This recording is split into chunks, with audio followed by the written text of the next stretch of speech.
আসসালামু আলাইকুম। আজকে আপনাদের সাথে শেয়ার করব একদম সহজভাবে রান্না করা সিনার হাড্ডি এবং মাংস রান্না। এই রান্নার মাধ্যমে আমি কিছু টিপস শেয়ার করব।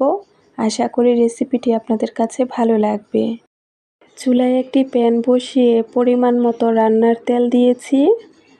তেল হালকা গরম হয়ে যাওয়ার পর 1 কাপ পরিমাণ পেঁয়াজ কুচি দিয়েছি। হাফ কাপ থেকে কিছুটা কম পরিমাণ রসুন কুচি দিয়েছি। তারপর নেড়েচেড়ে সব কিছু আমি মিশিয়ে নিয়েছি। একটি তেজপাতা আমি 4 টুকরো করে দিয়েছি। 4 টুকরো দারুচিনি দিয়েছি। 4 টুকরো এলাচ দিয়েছি। অনবরত নেড়েচেড়ে পেঁয়াজ রসুন কুচি আমি গোল্ডেন ব্রাউন করে ভেজে নিয়েছি। পেঁয়াজ কুচি এবং রসুন কুচি গোল্ডেন ব্রাউন করে ভেজে নেওয়ার পর চুলার আগুনটা আমি অফ করে নিয়েছি। একটি বাটিতে আমি হাফ কাপ পরিমাণ পেঁয়াজ এবং রসুন কুচি ভাজা নামিয়ে নিয়েছি। আপনারা চাইলে এই টিপসটি ফলো করতে পারেন। আজকের রান্নায় আমি যে টিপসগুলো শেয়ার করব, এই টিপসগুলো ফলো করে যদি আপনারা মাংস রান্না করেন, ইনশাল্লাহ রান্নার স্বাদ অনেক বেড়ে যাবে। এখানে আমি সিনার হাড্ডি মাংস রান্না করার জন্য প্রত্যেকটি মশলা পাটায় বেটে নিয়েছি। আপনারা চাইলে এই টিপসটিও ফলো করতে পারেন।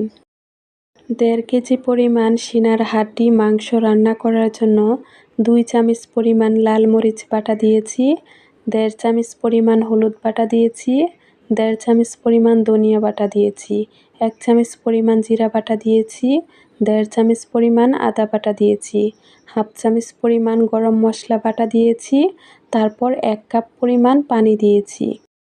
এই পর্যায়ে আমি চুলার আগুনটা জ্বালিয়ে নেড়েচেড়ে আমি মশলা কষিয়ে নিব।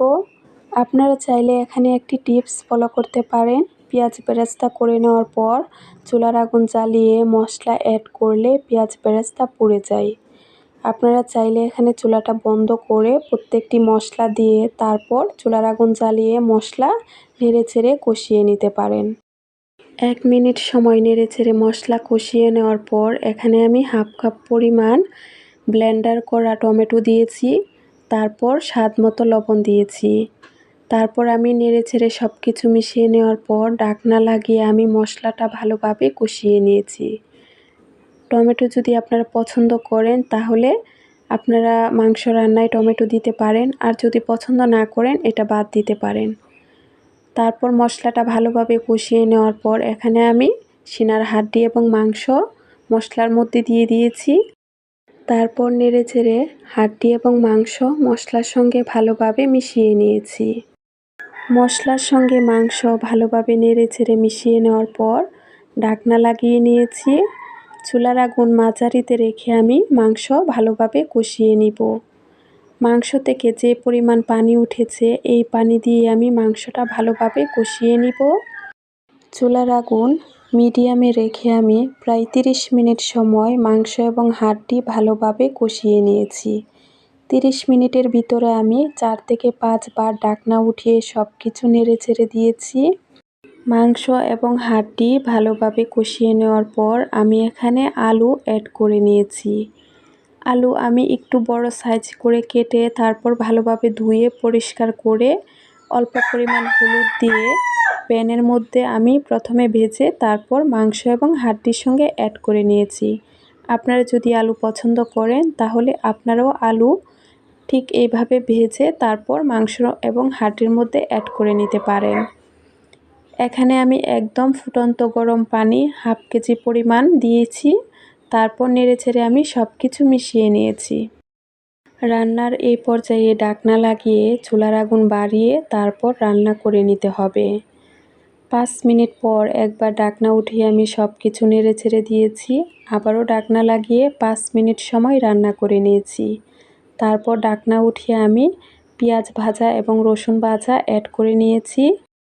এখানে আমি আস্ত কিছু রসুনের কোয়া অ্যাড করে নিয়েছি। এই রসুনের কোয়াগুলো আমি হলুদ দিয়ে হালকা একটু ভেজে তারপর অ্যাড করে নিয়েছি। মাংস এবং হাড্ডি রান্নায় রসুনের কোয়াগুলো খেতে অনেক বেশি ভালো লাগে। আপনারা যদি পছন্দ করেন তাহলে রসুনের কোয়া হালকা একটু হলুদ দিয়ে ভেজে তারপর অ্যাড করে নিতে পারেন।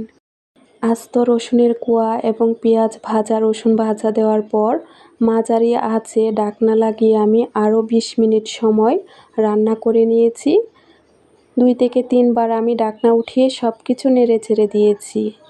তারপর আমাদের রান্নাটি একদম কমপ্লিট হয়ে গেছে।